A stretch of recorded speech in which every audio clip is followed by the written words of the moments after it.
and container API, among other services, access issues impacting only one region. She said this is available to the public.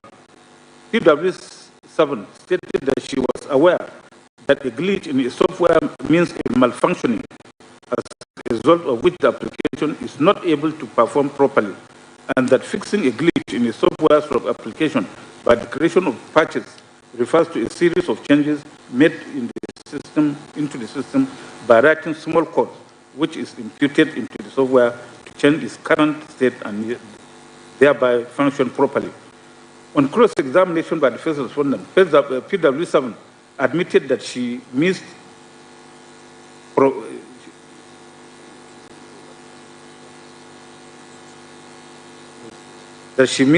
production maintenance, which is an important element of software development life cycle.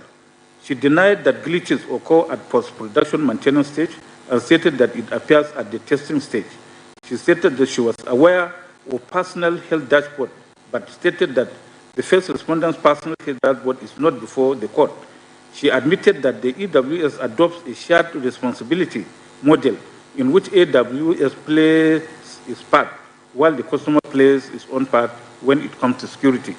She admitted that the report she tendered only shows the health of all AWS services in all regions in terms of the infrastructure and not security. She admitted that in order to know what happened on applications deployed on AWS infrastructure by a customer, it is not necessary to get a technical report. PW7 also stated that she is familiar with AWS Cloud Trail, and there is a Cloud Trail for every AWS account and for every API action made on that account. She admitted that she did not produce the Cloud Trail for any deployed application before the court. She denied that the Cloud Trail is the best account of what transpired on any deployed application, but did not state the best way to know what transpired.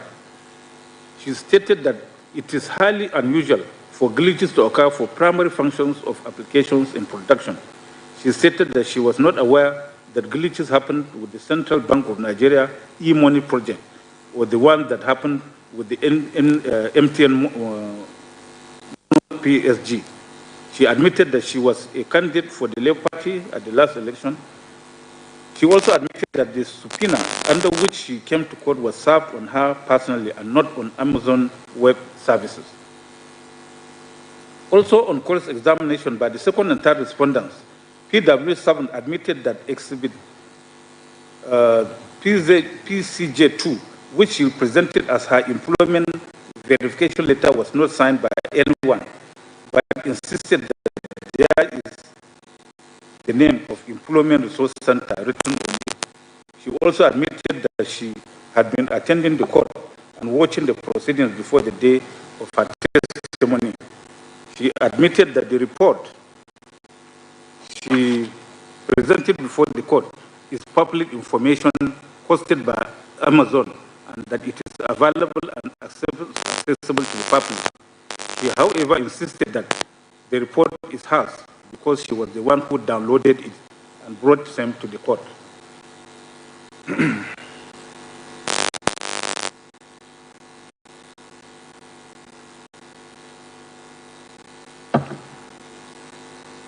PW7 also admitted under cross-examination that she won primary election for her constituency under Labour Party, the second petitioner, and that she even filed an action against ANEC, was not placed on the final list of candidates published by ANEC.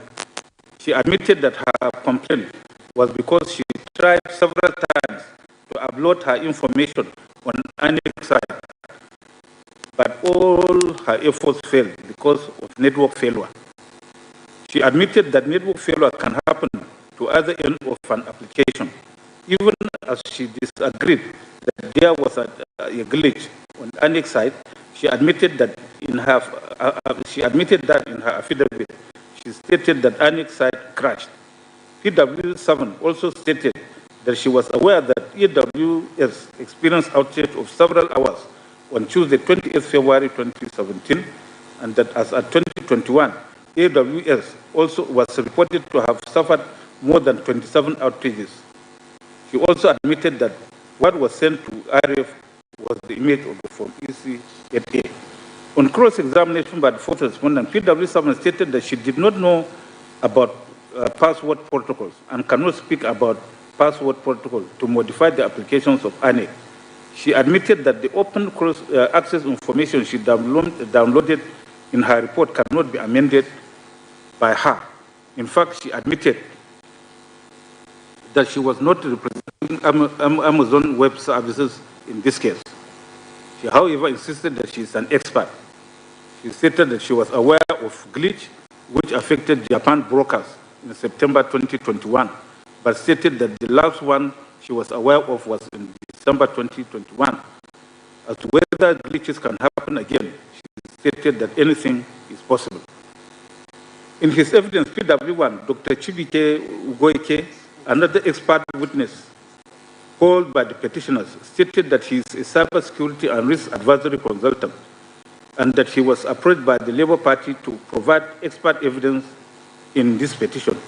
He said he had read the Electoral Act 2022 and the ANEC regulations and guidelines for the conduct of elections 22 and the ANEC manual for election officials 2023, with particular attention to the relevant provisions dealing with uploading and transmission of election results from the polling units using the beavers to IRF portal.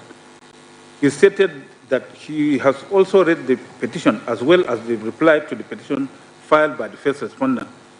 He stated that from his reading of those documents and processes, when a software application undergoes the required minimum testing before deployment, any functionality error or bug will be flagged. He stated that the purpose of testing is to remedy or resolve such errors before the application is deployed for production. On cross-examination by the first respondent, PW had stated that he was approached on 10th March 2023 and he finished his work sometime in May 2023. He said that he did his preliminary report on 17th and 18th March, on 17th and 18th March 2023 and concluded the final report at the end of May 2023. PW had stated in paragraph 14 of this, his adopted written witness statement that he read the petition and the first respondent replied to the petition in doing his work, stated that he could not recall whether he read the petition. But when his attention was drawn to paragraph 14 of his statement, he agreed that he had read those pleadings. He admitted that it is not impossible for errors to occur after deployment of technology or application. When referred to paragraphs 22 and 23 of his statement, he stated that he referred to the metadata on the IRF in 3 polling units to establish that it is possible to show metadata. He stated that there were errors in those polling units and he did not have to examine the physical copies of the forms EC-8A of those polling units. He stated that from the tabulation of the metadata, he could not tell that whether the results stated in those polling units were collected. He stated that all the work he did was on his computer. He confirmed that the AWS security model is a shared responsibility model between AWS and the client. He stated that he was aware of the cloud trail and confirmed that the cloud trail will explain the availability of the application of ANEC on the AWS infrastructure. PW, who insisted that there was an electronic collation system, only pointed to an upload at the last paragraph of Exhibit PCK2 and stated that it means an electronic collation system. When cross-examined by second and third respondents, PW denied that it was part of his brief to assist the Labour Party to respond to the respondents' reply. He admitted that he did not inspect any of the beavers' machines and did not interrogate Festus Okoye, whose statements he referred to. He confirmed that Exhibit A, which he attached to his report, is the metadata of 23 pages showing multiple uploads. He denied that it contains information which are coded and not explained, and insisted that the information he provided are decrypted and readable. He admitted that he supplied some links in some paragraphs of his report but stated he did not expect the court to go and browse, access, and download the information contained from those links.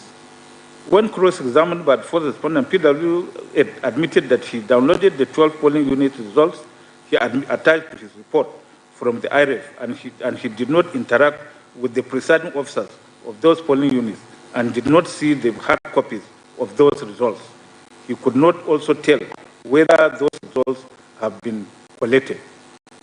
Starting with the evidence of PW7, it is evident that she is a person who has an interest to serve in this petition, being a member of the second petitioner, under whose platform she contested election for House of Representatives.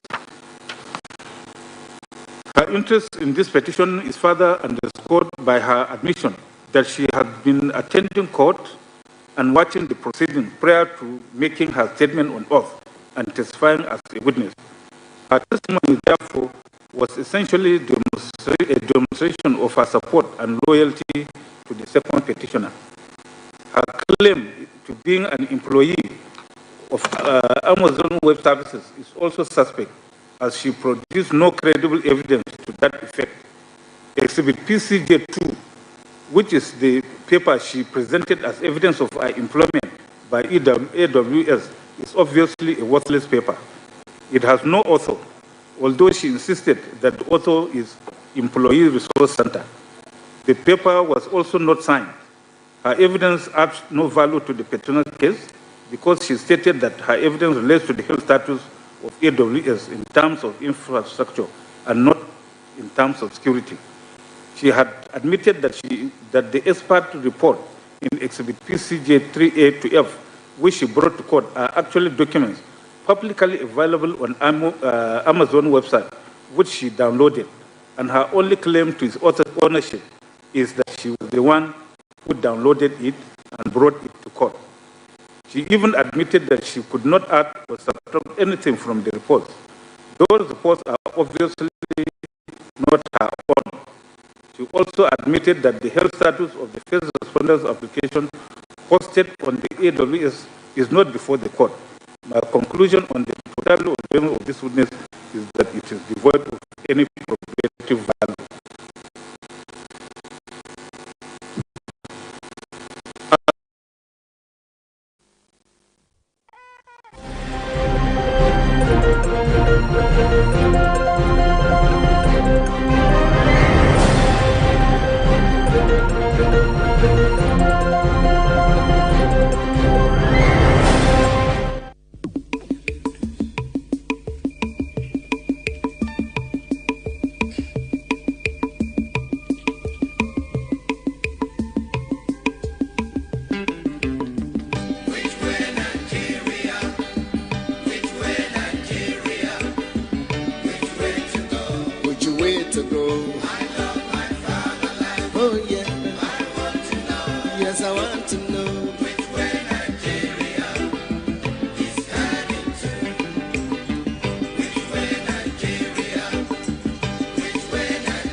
Inefficiency and indiscipline is ruining the country now.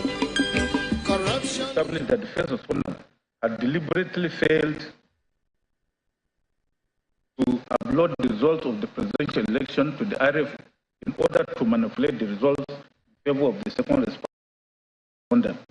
The first respondent, on the other hand, has offered credible evidence in the form of Exhibits RA6 and RA7 to show that its e-transmission application posted on the Amazon Web Services, which is supposed to upload the results of the presidential election to the IRF, has suffered a glitch on the election day on 25th February 2023.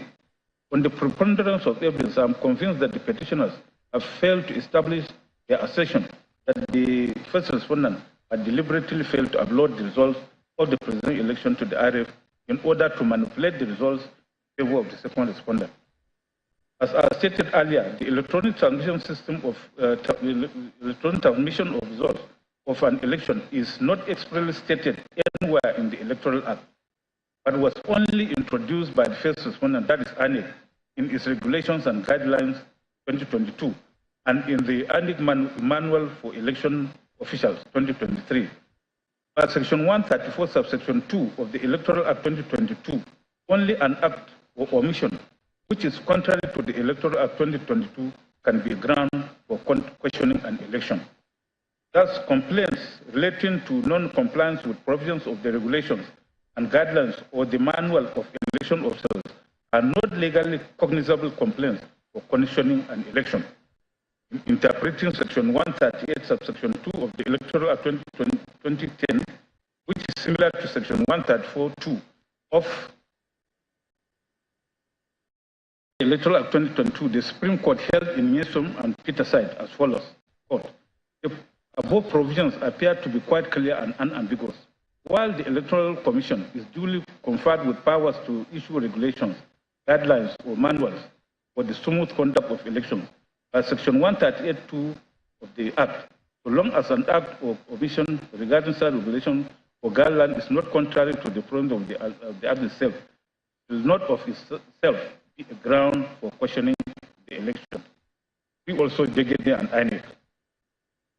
Since, as shown above, the electronic transmission of election results is not specifically provided for in the Electoral Act 2022, but was only provided for in the Regulations and Guidelines for Conduct of Elections 2022 and INEC Manual for Election Officials 2023, the failure to electronically transmit election results cannot be made a ground for challenging an election under Section 134, subsection 1B of the Electoral Act 2022.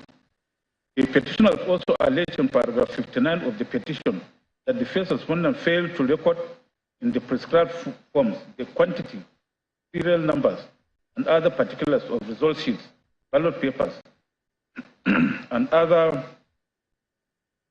sensitive electoral materials on the prescribed forms EC 25A, EC 25A1, EC 8B, EC 8B1. That is to say, electoral materials received for local government areas, electoral materials distribution for registration areas, electoral materials received for local government areas, electoral material distribution for RAs, electoral materials received, reverse logistics, and polling unit materials in respect of states where the respondent is purported, where the second respondent purportedly won.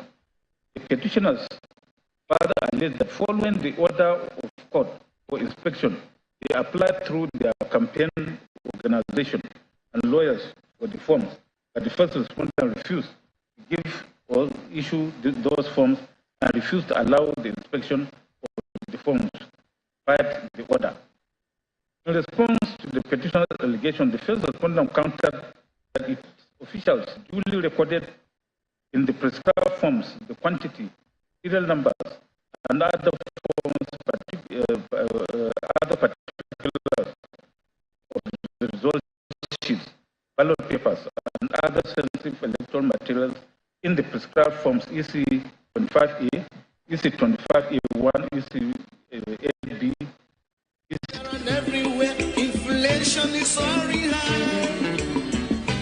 save Nigeria, so Nigeria won't die. Which way Nigeria?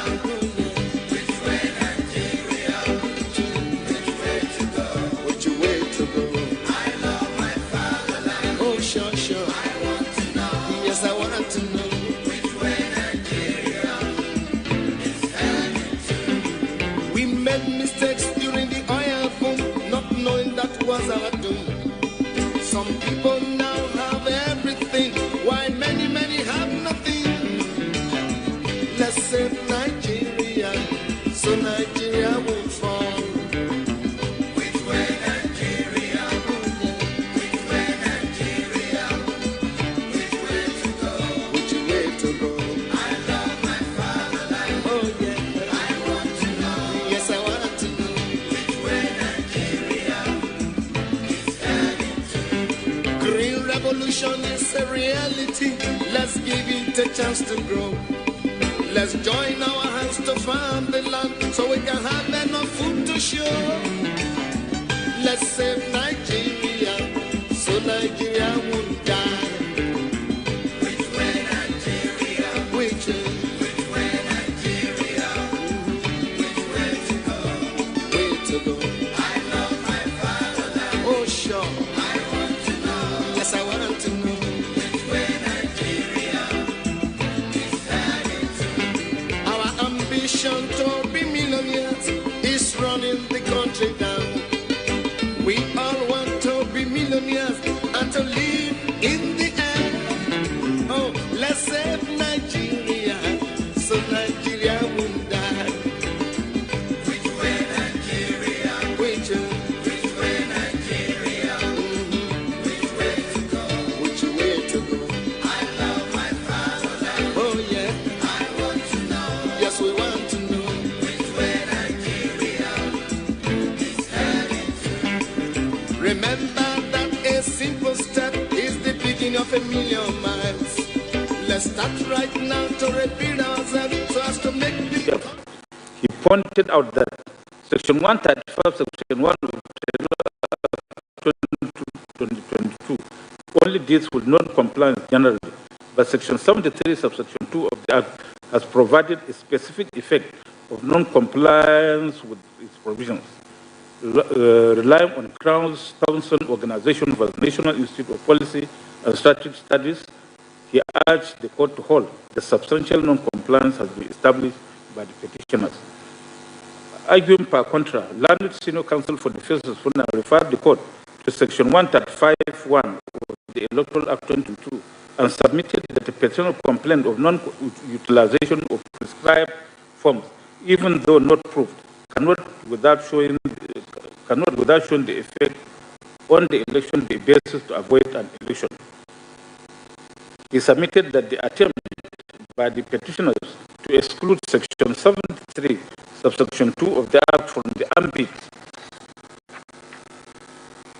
of Section 135, Section 1 is a non-starter because the non-compliance referred to in Section 135(1) is for the provisions of the Act, and no part of the Act was excluded by the section.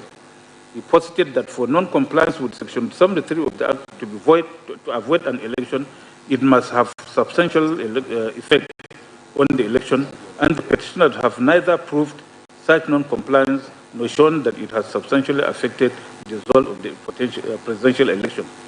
He urged the court to so hold. Petitioners have contended that since they are alleging that the first respondent failed to record in the prescribed forms the quantity and particulars of the materials used in the election, they are alleging the negative, and as such, the burden is on the first respondent to establish that they have duly complied with the provisions of Section 73 sub 2 of the Electoral Act.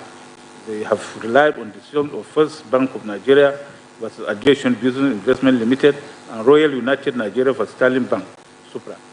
While it is true that the burden of proof is generally on the party that asserts the affirmative for an issue and not on the party who asserts the negative, there is an exception to that general principle. Where a negative assertion forms an essential part of the party's case, the burden is on him to establish that fact.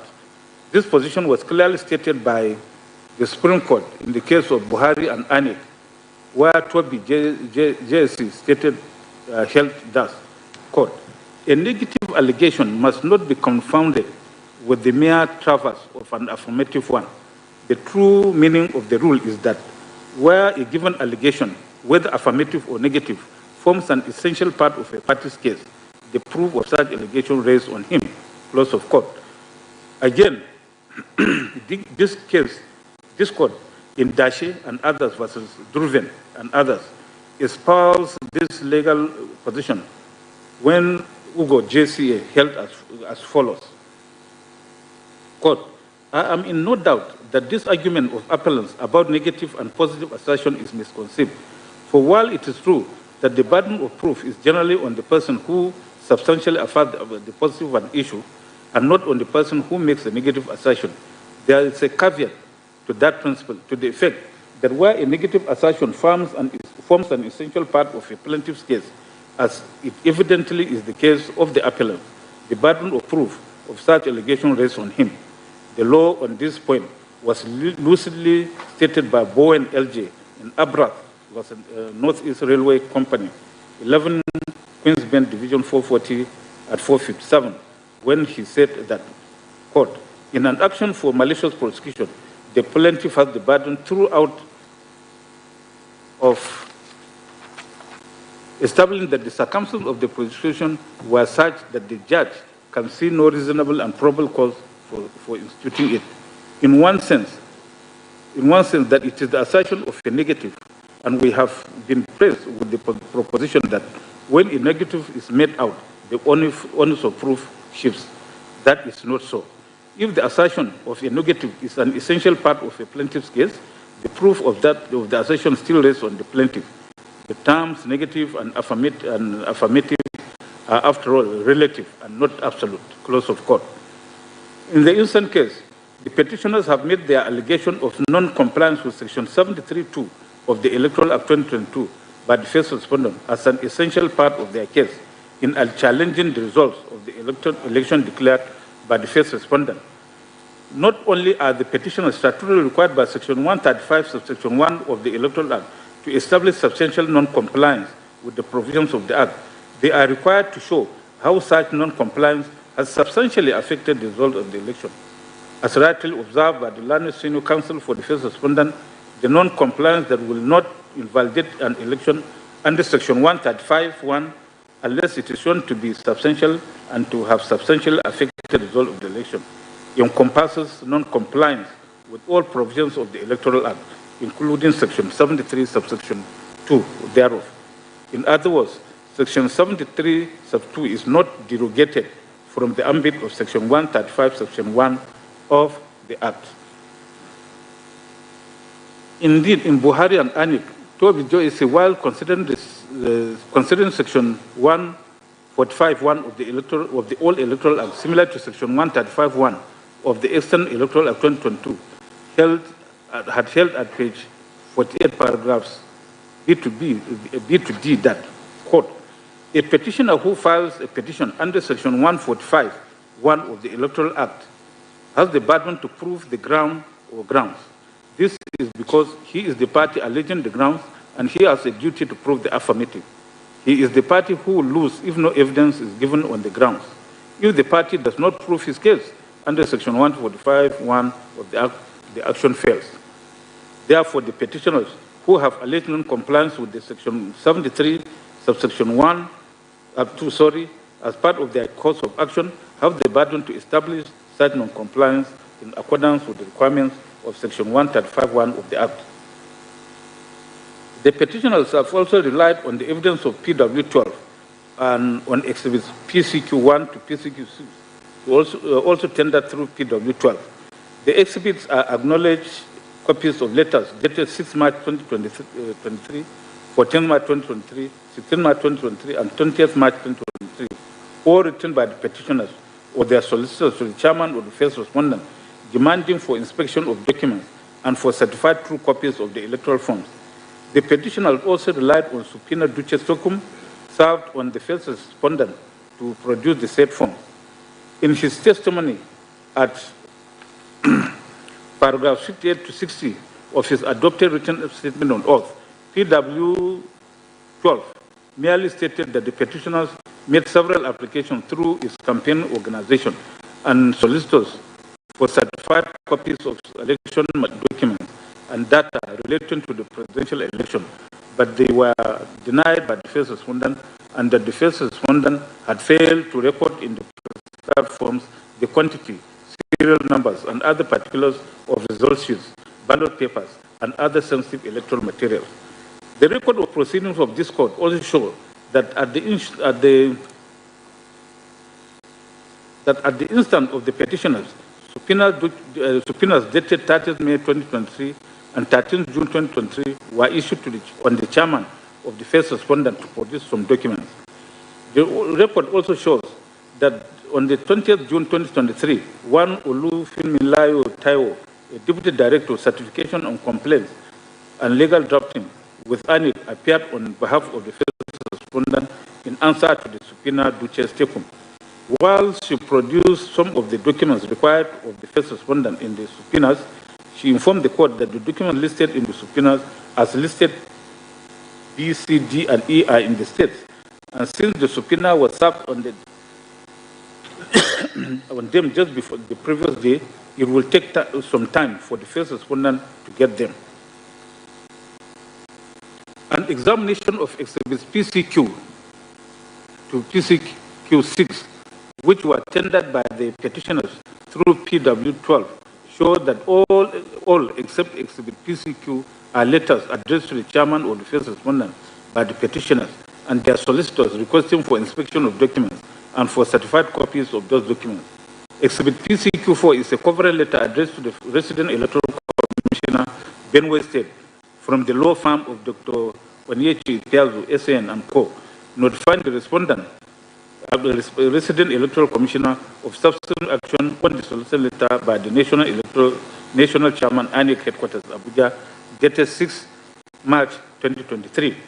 It is instructive to observe that Section 74(1) of the Electoral Act 2023 mandates the resident electoral commissioner in a state where an election is conducted within 14 days after an application is made to him by any of the parties to an election petition, cause a certified true copy of such document to be issued to the said party. Subsection 2 of that section even provides that any resident electoral commissioner who fails to comply with subsection 1 commits an offense and is liable on conviction to a maximum of 2 million naira or imprisonment for a term of 12 months or both.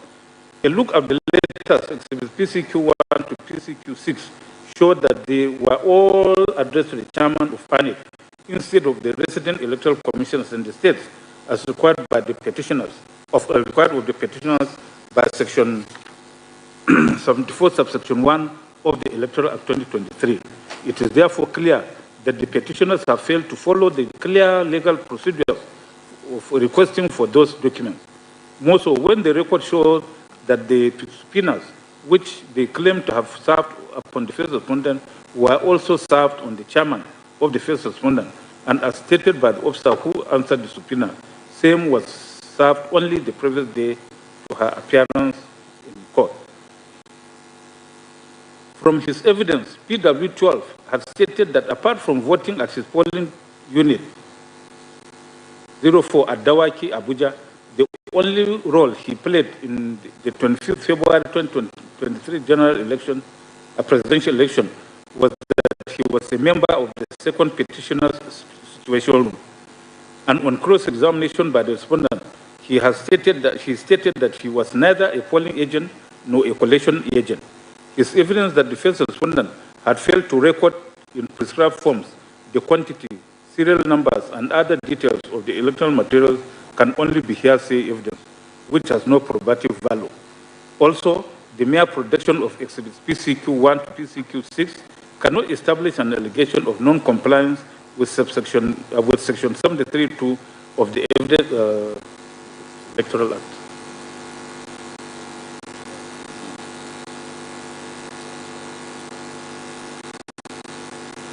The Electoral Act 2022. Apart from the evidence of PW12 and exhibits PCQ1 to PCQ6 tendered through him, the petitioners have produced no other evidence to substantiate their allegation that the first respondent failed to comply with the provisions of Section 73, Subsection 2 of the Electoral Act 2022. Rather, PW Kefas Iya, a supervisory presiding officer for Madagali Ward in Adamawa State, who was subpoenaed by the petitioners to testify on their behalf, has stated in paragraphs 4 and 5 of his witness statement on oath that as a presiding officer, he reported to the local government area INEC offices in Gulab, Madagali local government area in Adamawa State, on the 24th February 2023 to collect the sensitive and non-sensitive materials for the 25th February presidential election and National Assembly elections, and that after collecting the materials, he proceeded together with security agents and other INEC officials, which consisted of presiding officers, assistant presiding officers 1, assistant presiding officer 2, and assistant presiding officer 3 to Madagali Ward that evening to the registration area. His evidence was also to the effect that on the day of the elections, everything went well, and after sorting and counting the votes, the presiding officer did the entry and snapped the results with beavers for the upload and transmission of the results to the INEC portal, but were unable to upload. And when they complained to him, he requested them to come to the registration area. It is therefore clear from the above that the petitioners were unable to establish the allegation of non-compliance by INEC with Section 73(2) of the Electoral Act 2023. The evidence PW2 and exhibits PCQ1 to PCQ6 have not been able to rebut the presumption of regularity, which inures to the first respondent under the law, which can only be rebutted with cogent and credible evidence, CAPC and Sheriff and others.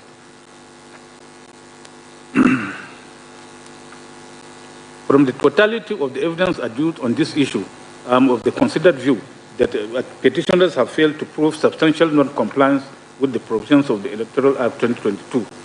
Issue 2 is therefore resolved against the petitioners and in favor of the respondents.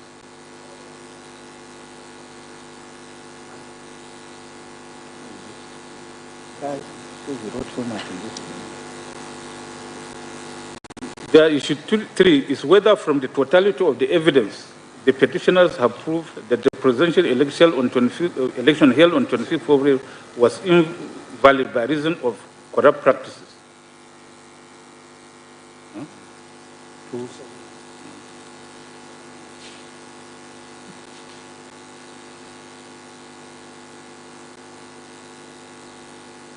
Well, here again we have considered the submissions of counsel. So in their petition, the petitioner made allegations of suppression of scores, unlawful reduction and inflation of results, uploading of fictitious results, misrepresentation and manipulation of results where no election took place, overvoting and wrong computation of results. These allegations are contained in paragraph 60 to 78 of the petition. In paragraph 60, 61, 62, 64, 65, 68, and 69 of the petition, the petitioners allege that due to the first respondent's refusal and neglect to upload and transmit the result of the election to the IRF on the day of the election, the first respondent suppressed the actual scores obtained by the petitioners. According to them, the suppression of the first respondent scores, which occurred in 18,088 polling units, was orchestrated by the first respondent, deliberately uploading readable and blurred forms ECAS on the IRF, and thereby suppressed the lawful scores obtained by the petitioners in the said polling units. They further alleged that in Rivers State, during the collation exercise, the first respondent announced scores of the petitioners as 175,071 votes, and the second and third respondents as having 231,591 votes, when in actual fact, the petitioners' lawful votes are 205,110, while that of the second and third respondents ought to be 84,108. They similarly allege that in Benue State, the first respondent suppressed the lawful votes obtained by the petitioners when it announced their votes as 308,372, and that of the second and fourth respondents as 310,468, when the actual votes of the petitioners were 329,000, and that of the second and third respondents at 300,421. The petitioner also alleged that the first respondent was purporting to upload the result of the presidential election on the IREF, embarked on massive misrepresentation and manipulation by uploading fictitious results in polling units where there were no elections, as well as uploading incorrect results. They stated that if the results of polling units, wards, local government states are properly tabulated and calculated as required by the Electoral Act and the regulation and guidelines for the election, the overall results of the election and the percentages scored by the political parties will show that the petitioners won the presidential election of 25th February 2023. They stated that the petitioners should rely on a report of inspection of the electoral materials. In the earlier ruling of this court on the preliminary objections raised by the respondents on the propriety of the averments contained in the petition, we held that apart from the allegations of inflation and reduction of votes in Rivers and Benue states, where the petitioners have stated the figures alleged to be inflated and reduced, the other allegations of the petitioners were nebulous and bereft of the material particulars. We held that the said averments contain no particulars of the polling units where the alleged infractions took place, or the figures alleged to have been inflated or reduced. We had struck out those paragraphs for offending paragraph 4, 1D and 2 of the first schedule to the Electoral Act 2022. Indeed, apart from the strict requirement of stating material particulars in election petitions, it is also tried that in civil litigation, including election petitions, whenever fraud or any other crime is alleged, material facts of such allegation of fraud or other crime must be pleaded and clearly set out. See Omo Borio and others versus Ajasin, Geso Limited and Honey Legion, Lorin and others versus Sangolana and others. The petition allegations of suppression of votes, inflation and reduction of votes, massive misrepresentation and manipulation by uploading fictitious results all amount to falsification of results of an election. See Sabija versus Tukur. The Supreme Court held that allegations of inflation with non-existing votes is another way of alleging falsification of results. Indeed, in Haruna and Modibo, the Supreme Court held that where a petition is based on allegation of incidents of fraudulent acts, manipulation of results, or falsification of results, that allegation is criminal in nature, and evidence required in proof thereof must be clear and unambiguous. In other words, the proof must be beyond reasonable doubt. This section 135 sub 1 of the Evidence Act and cases of Buhari and Obasanjo, Emmanuel Umana, Ipiazu, Oti, Abubakar, and others versus Yaradua, Mishore, Ariboshola, Magaji, and All Progressive Congress. In order to establish falsification of election results, the petitioner must produce in evidence two sets of results, one genuine and the other false. See the cases of Kaki and PDP, Mwobodo and Ono, Adewale and Olaifa. See also Chima Anoze versus Dr. Ken Obichere and others. And Joseph Olujimi Kolawole Abaje versus Babatunde Raji Fashola.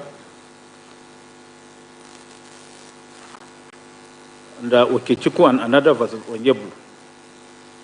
To prove their petition, the petitioner also, who indicated during pre-hearing, they will call 50 witnesses, call only 13 witnesses. They are mentioned here. Of the above 13 witnesses, only 3 had their witness statements on oath filed along with the petition. These are PW1, PW2, and PW12. In our ruling on the respondent's objection to the competence of the petition witnesses at the beginning of this judgment, we had struck out the evidence of PW3, 4, 5, 6, 7, 8, 9, 10, 11, and 13 on the ground that their witness statements on oath were not filed along with the petition as mandatorily required by paragraph 45B of the first schedule to the Electoral Act. However, even if the statements of those witnesses of the petitioners were to be considered, the question is, are those testimonies cogent and credible to establish the petitioner allegations stated above?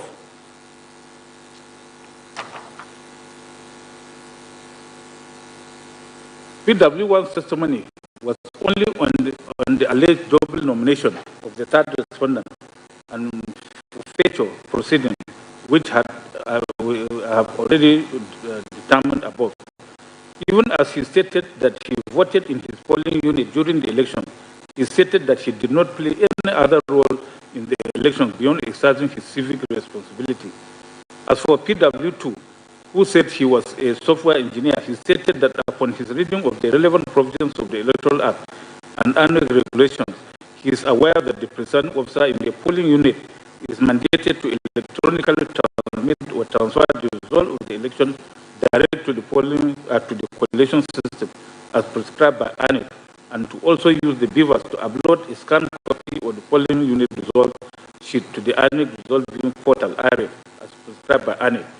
He said, from his knowledge of software engineering and computer operations, RF is a server and is accessible to the public.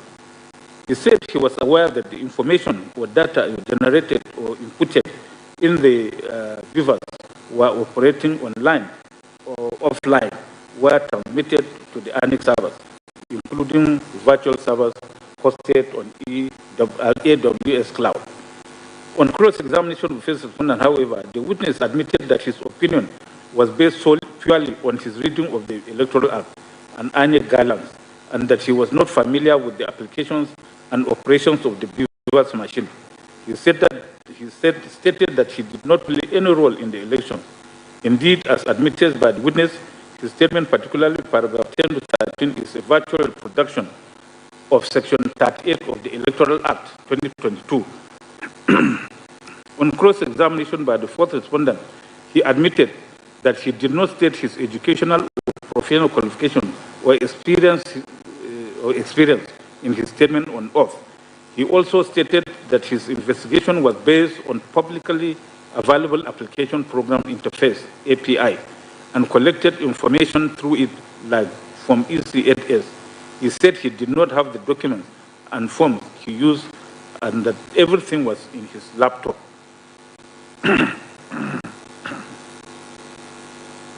Contrary to the speculation of the petitioners that ANIC was not prepared to conduct the promised credible, authentic, and transmitted election, or that it deliberately or mischievously allowed a compromised IT infrastructure to be deployed for the conduct of the presidential election, PW2 confirmed that Amazon Web Services is the most secure service providers in the world, and that it is used by corporations, companies, individuals, and governments that are most concerned with security. In his entire evidence, PW2 did not talk about the contents of any result. Instead of supporting the petitioner's allegations, the evidence of this witness supports the case of the first respondent. As for PW3, PW5, and PW6, they merely tendered flash drives containing speeches of the ANIC chairman, Mahmoud Yakubu, and ANIC National Commissioner, Festus Okoye, wherein they gave assurances that the results of the election will be transmitted to the RF for public viewing. Being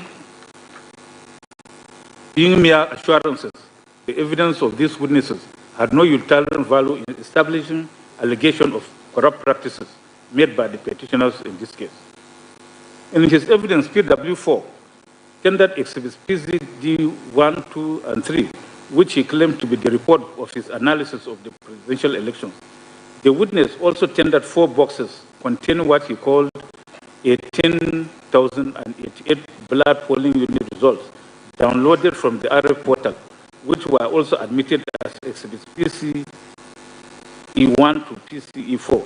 However, in the earlier ruling of this court on the respondent objection, we have struck out exhibits PCD 1, 2, and 3, as well as exhibits PCE 1 to 4, along with the witness statement on oath of PW4, which was not filed along with the petition since the documents were tendered through the incompetent witness. The witness claimed in his evidence that from his investigations, the scores on Forms EC8As of 39,556 polling units were inaccessible, as they contain uploads not connected with presidential election, and that the number of accredited voters affected by the 18,088 blood result was 2,565,269, while the number of voters who collected their PVCs was 9,165,191. According to him, this signified that the votes of 5,533,553 accredited voters were discountenanced by the first respondent. He added that 23,119,298 registered voters collected their PVCs in those 39,546 polling units, and concluded that both the number of accredited voters of 5,553,553 and number of voters who collected their PVCs of 23 million plus polling units far exceeded the margin of lead from the first respondents' announced result of 1,807,206 over the first runner-up and 2,693,193 over the second runner-up. PT.2 also stated that in Benue State, neither the results he obtained from the RF nor the CTCs of Forms EC8As matched the results of the first respondent. He stated that the annex CTCs of Forms EC8As showed that LP got 272,468 votes and APC got 256,852 votes, while the results from the RF portal showed that LP got 260,796 votes, while APC got 268,630 votes. He added that the annex announced result showed that LP got 308,372 votes and APC got 310,468 votes. He concluded that by adding uncovered votes and deducting votes affected by overvoting, manipulation, alteration in Benue State, LP got 281,426 votes, while APC got 258,683 votes. A look at the 18,088 blood polling units results, which the witness claimed to have downloaded from the RF portal, show that they were not certified by the first respondent. Being secondary evidence of public documents, they are clearly inadmissible. See Section 89E and 90C of the Evidence Act 2011 and the case of Emeka vs. Ipiazu and others. Of note is that PW4 admitted under cross-examination by first respondent that the primary source of the data he used in his investigation is from the RF portal. This clearly means that he based his investigation on inauthentic data, since the essence of certification of public document is to ensure authenticity of public documents. See the cases of Ebwe and Araka and Emmanuel vs. Umana.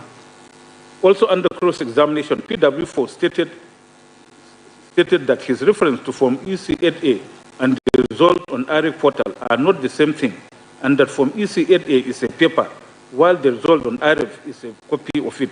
He particularly admitted that by his reference to blood Form EC8As on the RF, he was not suggesting that the hard copies of Form EC8As are also blood.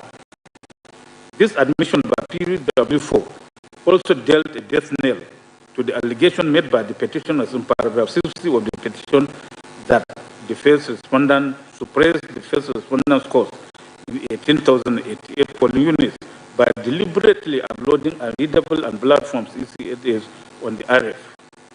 In fact, PW4 had under cross-examination completely rubbished his own report when he admitted that the RF portal is not capable of collating and tabulating the election results, and that it is the image of the Form EC8A that is transmitted to RF, while the hard copy of Form EC8A is taken to the collation center, which he stated he he said is collected at the ward, local government, state, and national collation centers.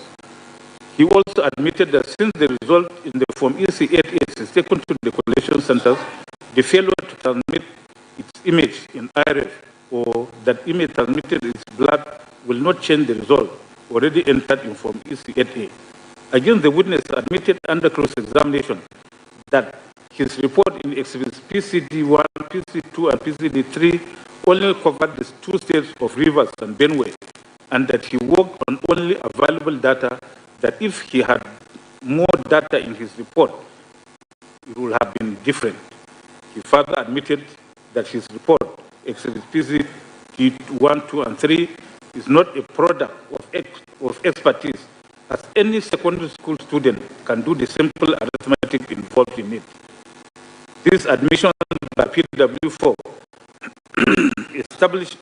effectively rubbishes his entire report as inconclusive and manifestly unreliable. On the whole, the evidence of this witness, even if it were to be considered, is devoid of any probative value. As for the evidence of PW7, we had earlier analyzed and evaluated her testimony and found that she was not only a person interested in this petition. The report in Exhibit PCJ 3A to F, which she brought to the court purportedly as an expert witness, was merely downloaded by her from AWS site, which was openly accessible to the public. Her evidence is also of no probative value. With regard to the evidence of PW8, I have earlier analyzed and evaluated his evidence while resolving issue 2. Suffice it for me to state that I had found that PW8, having admitted that in the course of his commissioned work, he had read the petition and the first respondent's reply, as well as the Electoral Act and annual regulations and manual, and that he finished his final report in May 2022 during the hearing of this petition. PW8 had practically worked to a predetermined answer, and his evidence was of no probative value. PW9, who gave evidence as an accredited observer of the election, had stated that everything about the election in the polling unit, which he observed when as accreditation and voting took place, the votes were counted and the results were announced and recorded on Form EC8A, but was not uploaded on the RF at the polling unit. Under cross-examination by the respondent, he stated that from his observation, the election went on smoothly in his polling unit and that the election officials complied with the annual regulations. He stated that the result was taken to the collation center by the election officials. Rather than support the petitioner's case, the evidence of this witness actually reinforced the response case that the election was conducted in substantial compliance with the Electoral Act and annual regulations and guidelines.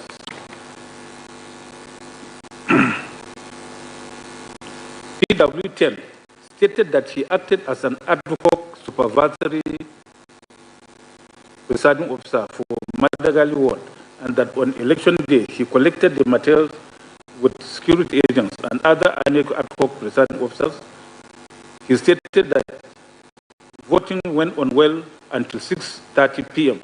and all voters who were on queue by 2 p.m. duly voted at Unit 004 Disa. He stated that after sorting and counting of the votes, the presiding officers did the entry and snapped the results with the beavers, but were unable to transmit and upload same to the RF portal after the result of the National Assembly election was uploaded. He stated that when the presiding officers complained to him, he asked them to come to the registration area, where he requested them to meet the registration area center tech, who asked them to submit the beavers to him for transmission, but was unable to upload. On cross-examination by the First Respondent Council, PW8 stated that apart from the small issue between agents of APC and PDP, which was satisfactorily resolved, everything went well and the results were entered in Form EC8S in the units and were properly announced. He admitted added that the physical copies of the Form EC88s were taken to the Ward Collation Center. On cross-examination by second and third respondents, the witness have confirmed that notwithstanding difficulty in uploading the results, the collation of Forms EC88 took place in the ward. The evidence of this witness also supports the case of the respondents rather than of the petitioners. PW's 11, head of the Legal Services National Information Technology Development Center, NIDA, merely stated that he was subpoenaed to produce and tender the following documents. A. Correspondence of documents, letters, emails sent by him, or from Independent National Electoral Commission to National Information Technology Development Agency requesting for the IT clearance approval of the IT infrastructure to be deployed and or deployed by ANEC for the conduct of 2023 general election. B. The certificate of clearance approval issued by NIDA to ANEC pursuant to any request in A above. C.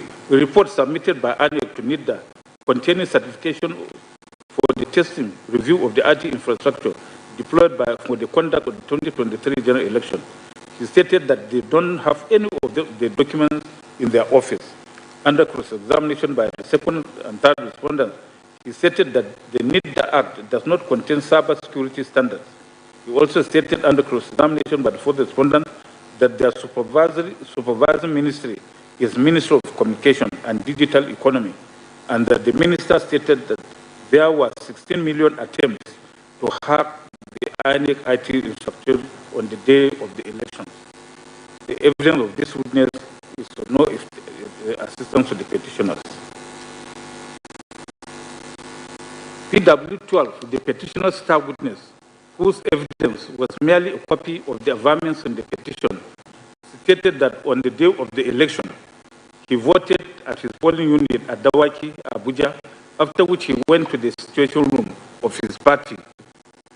The second petitioner, he stated that apart from his polling unit and the situation room, he was not present physically at any other place on the day of the election.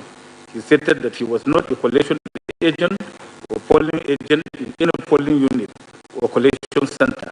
His evidence in chief was therefore mostly laced with hearsay. It is settled that hearsay evidence is inadmissible and has no probative value.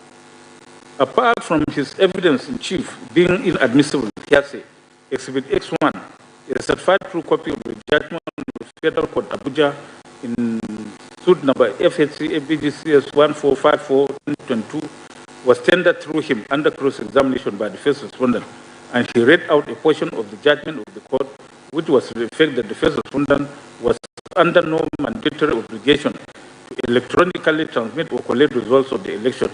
He also admitted that he did not state in his statement on oath any figure unlawfully ascribed to the second respondent and third respondent by the first respondent.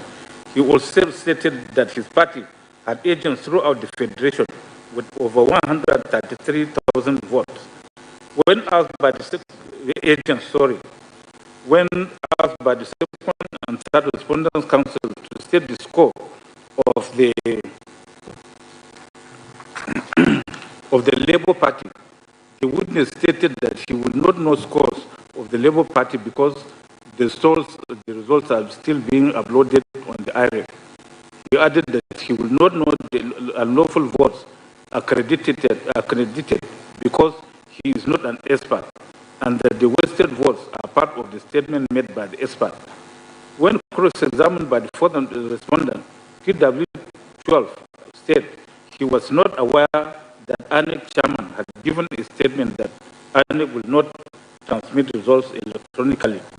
When confronted by the fourth respondent's counsel, he confirmed that his statement on oath, wherein he stated that he will rely on the evidence of forensic expert, was made on 20th March 2023, while the final expert report he was relying on was made in May 2023. It is clear that PW12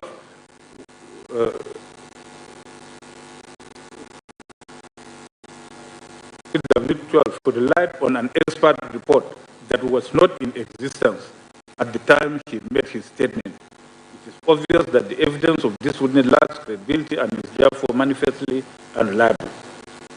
PT.2 was the only presiding officer called by the petitioners in this petition. His evidence was that in his polling unit 035 at Open Field, Ward 04, Chikun local government area in Kaduna State, the election went well, and that thereafter all efforts to upload the presidential election results as captured in Form EC8A failed, except the National Assembly results. That when all efforts failed, he proceeded to the collation center with other ARCOC staff. When cross-examined by First Respondents Council, he stated that he recorded the results manually, and the only problem he had that day was the uploading of the result, and that when he could not upload the result, he called his supervising officer, who told him to take the result to the vote collation center, which he did. On cross-examination by Second and Third Respondent Council, he confirmed that after recording the result manually, he signed and the party agents also signed. When cross-examined by the fourth respondent, he stated that after signing the result, he gave copies to party agents. The evidence of this witness actually supports the case of the respondents that the election was conducted in substantial compliance with the Electoral Act 2022. In Buhari and INEC and others, the Supreme Court clearly stated law as follows. Quote, a petitioner who contests the legality or lawfulness of votes cast in an election and the subsequent result must tender in evidence all the necessary documents by way of forms and other documents used at the election. He should not stop there. He must call witnesses to testify to the illegality or unlawfulness of the votes cast and prove that the illegality or unlawfulness substantially affected the result of the election. The documents are amongst those in which the results of the votes are recorded. The witnesses are those who saw it all on the day of the election, not those who picked the evidence from an eyewitness. No, they must be eyewitnesses too. Both forms and witnesses are vital for contesting the legality or lawfulness of the votes cast and the subsequent result of the election. One cannot be a substitute for the other. It is not enough for the petitioner to tender only the documents. It is incumbent on him to lead evidence in respect of the wrongdoings or irregularities both in the conduct of the election and the recording of the votes. Wrongdoings and irregularities which affected substantial result of the election. Proving an election petition or proof of an election petition is not as easy as the Englishman finding coffee on his breakfast table and sipping it with pleasure, particularly in the light of Section 146(1) of the Electoral Act. A petitioner has a difficult, though not impossible task, close of court. See Mohammed and another for Ladi and others. In this petition, where the petitioners have labeled several allegations against the first respondent, such as suppression of votes, unlawful reduction, and inflation of results, uploading of fictitious results, misrepresentation, nomination, or manipulation of results where no election took place, and wrong computation of results, it is evident from the above that the petitioners have not laid any credible evidence to substantiate those allegations. Of the 13 witnesses recalled, only 2 are presiding officers who were present at the polling, who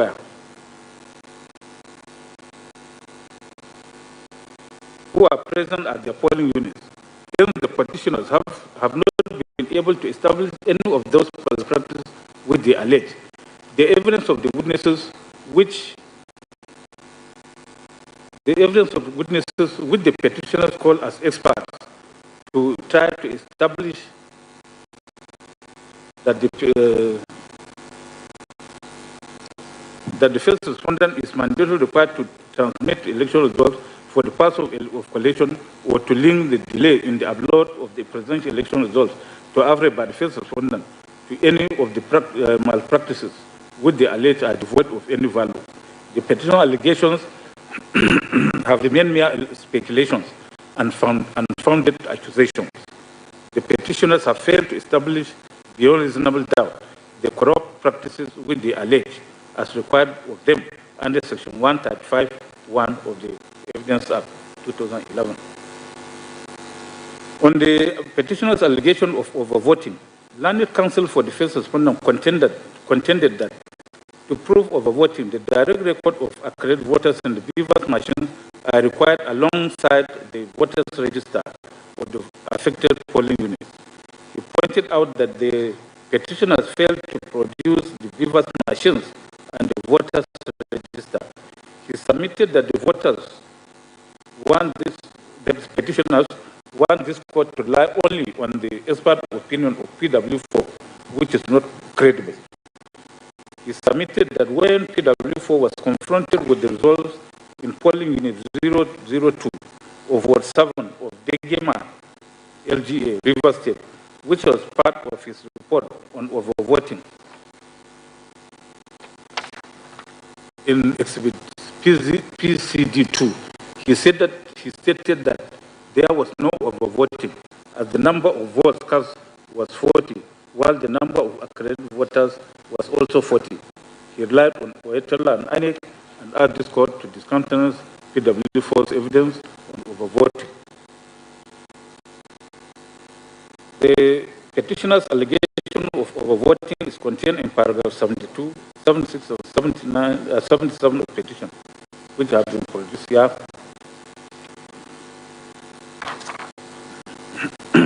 In the earlier ruling of this court, the respondents' various preliminary objections to the competence of the above affirmative petitioners' allegation of voting were upheld, and the court had struck out the said paragraphs for being vague, nebulous, and imprecise, having failed to disclose the specific polling units in the state where the overvoting is alleged to have occurred, the number of votes affected, the alleged margin of lead, etc. Indeed, in that ruling, we had observed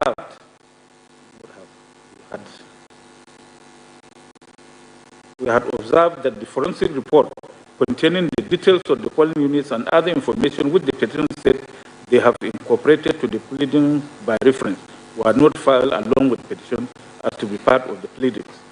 In proof of their above allegation of voting, however, the petitioners solely relied on the evidence of PW4, a subpoenaed expert witness, as well as the forensic report made by him, which is contained in Exhibit PCD 1, 2, and 3.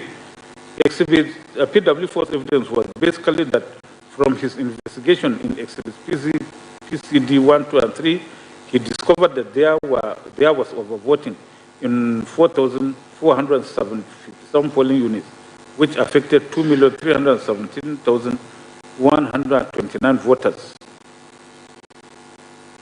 who had collected their PVCs. He stated that this also exceeds the margin of lead of 1,807,206 over the first runner-up. He also stated that from his analysis of River State results, the first respondent announced results which were inconsistent with those uploaded on the IRF portal. PW4 also stated that from the forms EC8As downloaded from the IRF portal, there is evidence of manipulations and alterations in favor of APC and against the Labour Party LP.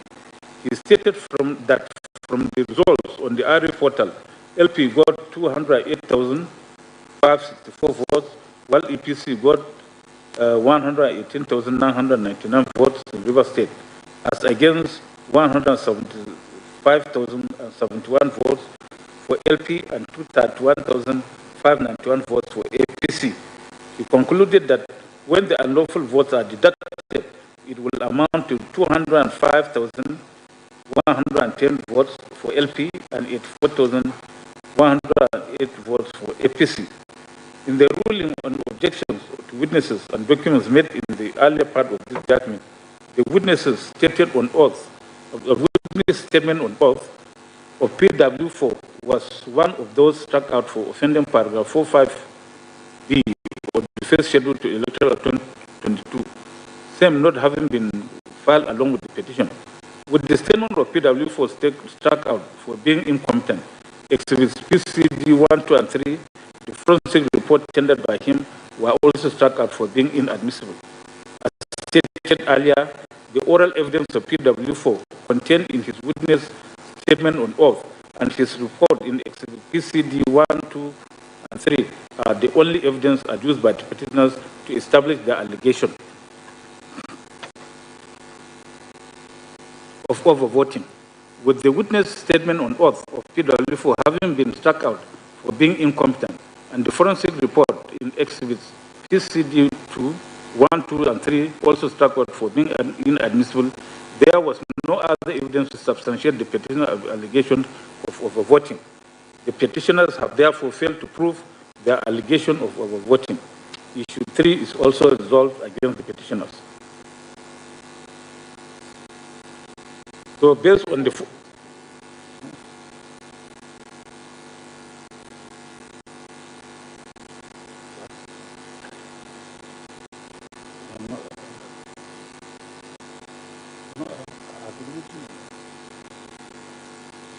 Based on all the foregoing, it is evident that the petitioners have failed to establish their allegations of corrupt practices and overvoting. In consequence, issue 3 is also resolved against the petitioners and in favor of the respondents. Issue 4 is whether from the evidence adduced by the petitioners, the petitioners have established that the second respondent was not duly elected by a majority of lawful votes cast at the election. This issue, due to section 134, subsection 2 of the Constitution, on the issue of 25% of votes in Abuja. Or whatever it is, they will read it.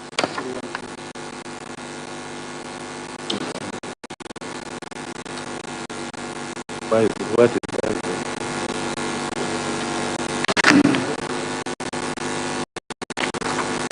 Well, the resolution of this issue basically borders on the interpretation of section 134, subsection 2B of the 1999 Constitution. The appropriate starting point for the resolution of this issue, therefore, is to reproduce, for ease of reference, section 134(2)A and B of the Constitution of the Federal Republic of Nigeria, 1999, as amended, the interpretation of which is in contention. It reads thus: a candidate for an election to the office of president shall be deemed to have been duly elected where there being more than 2 candidates for the election. A, he has the highest number of votes cast at the election, and B, he has not less than 1/4 of the votes cast at the election in each of at least 2/3 of all states in the Federation and the Federal Capital Territory. The contention is as to the interpretation to be accorded to paragraph B of subsection 2 of section 134 quoted above. In particular, the contention is whether or not by the wordings in that paragraph, a candidate must, in addition to scoring not less than 1/4 of the votes cast in at least 2/3 of the states in the Federation, also score 1/4 of the votes cast in the Federal Capital Territory, Abuja, before he can be deemed to have been duly elected. In other words, whether in determining 2/3 of the states of the Federation in the Federal Capital is to be included and regarded as one of the states of the Federation, or its status is to be regarded as distinct from the other states of the Federation, such that scoring 1/4 of votes in the FCC is a mandatory requirement for a candidate to be deemed duly elected as president. It is pertinent to say that unlike interpretation of statutes, the interpretation of the Constitution has its own guiding principles. We look at the principles as stated in Federal Republic of Nigeria versus Nganjua, reported in the electronic law reports, where the Supreme Court succinctly reviewed the cited cases on interpretation of the Constitution and outlined these principles, guiding principles as follows. A.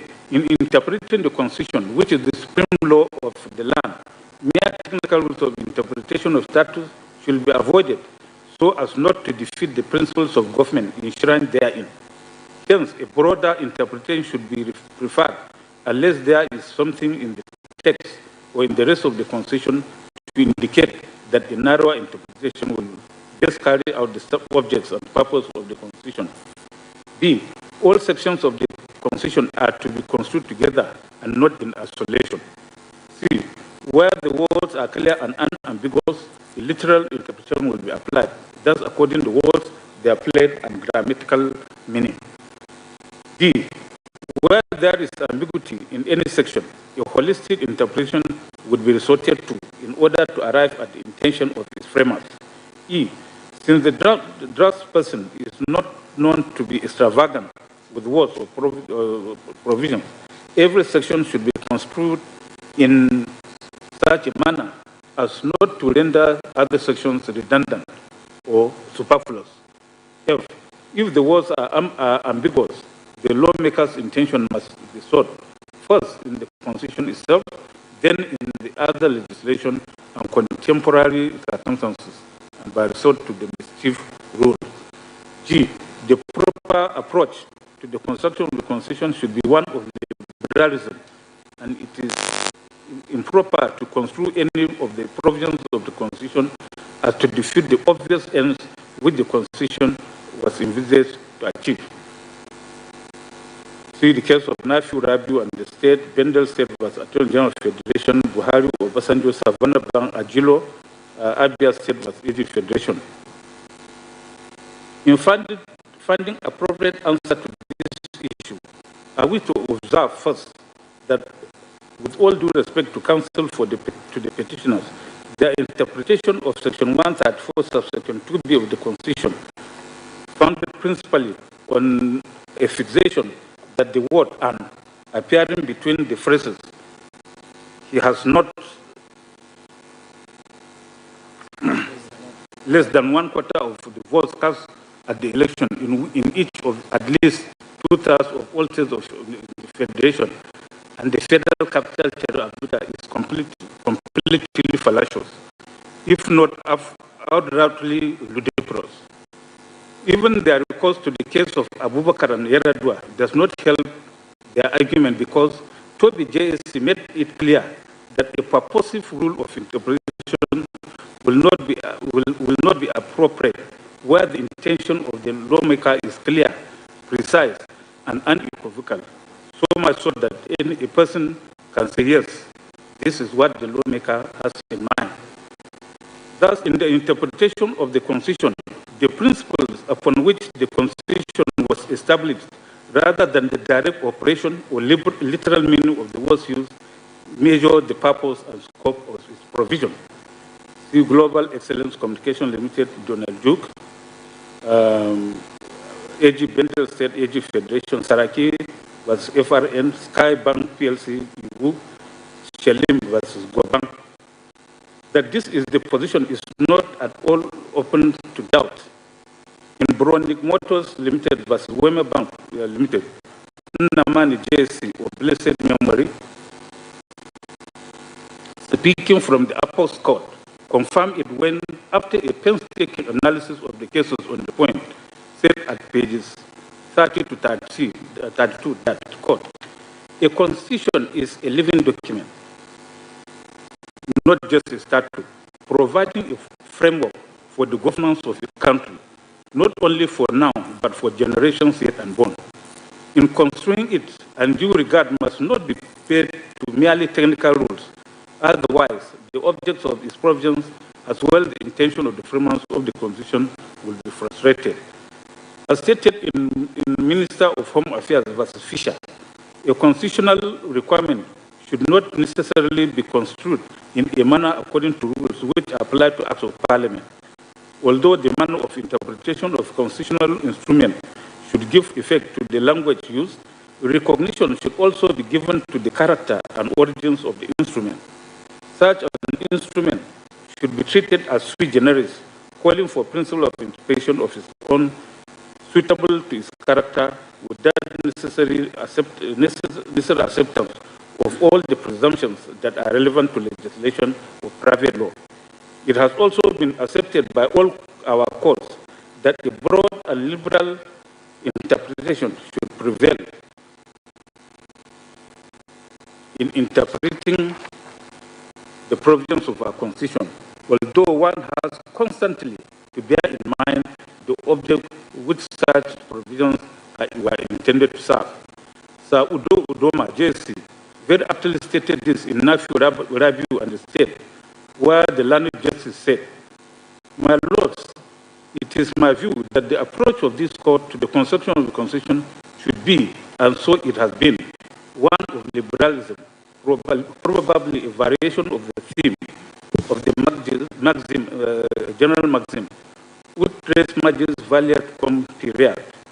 I do not conceive it to be the duty of this court to construe any of the provisions of the Constitution as to befit the obvious ends the Constitution was designed to serve, where another construction, equally in accordance with the word and sense of such provisions, will serve to enforce and protect such clause of court."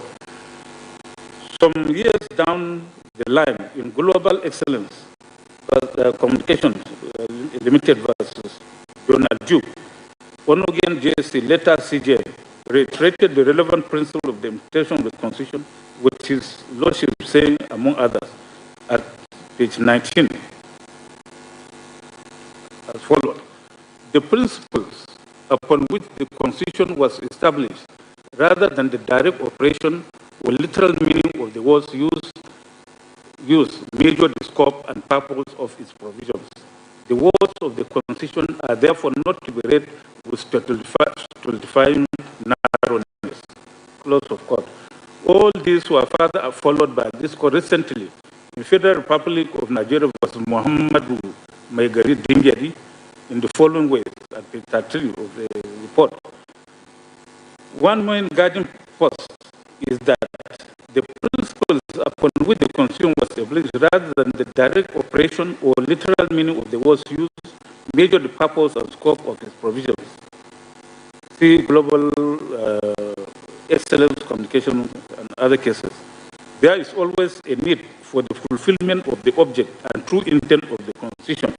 Therefore, the Constitution must always be construed in such a way that it protects what it sets out to protect and guide what it's meant to guide. See Adeleke or your State House of Assembly. In interpreting the Constitution of a nation, it is the duty of the court to ensure the words of the Constitution preserve the intent of the Constitution. Every Constitution has a life and moving spirit within it, and it is this spirit that forms the raison d'etre of the Constitution, without which the Constitution will be a dead piece of document. The life and moving spirit of the Constitution of this country is captured in the preamble. It has been held that when a constitutional provision is interpreted, the cardinal principle is to look to the preamble to the Constitution as guiding star, and the directive principles of state policy as the book of interpretation, and that while the preamble embodies the hopes and aspirations of the people, the direct principles set out the proximate grounds in the governance of the country. Thakur and Union of India.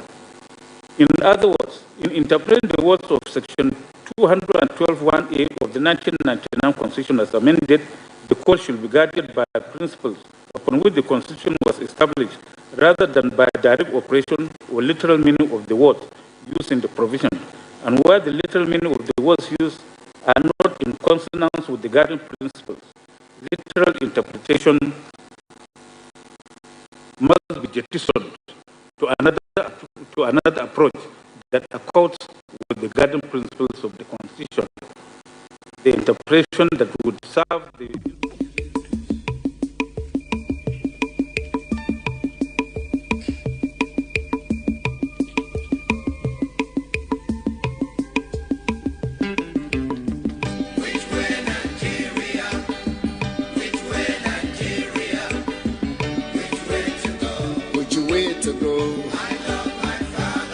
Oh,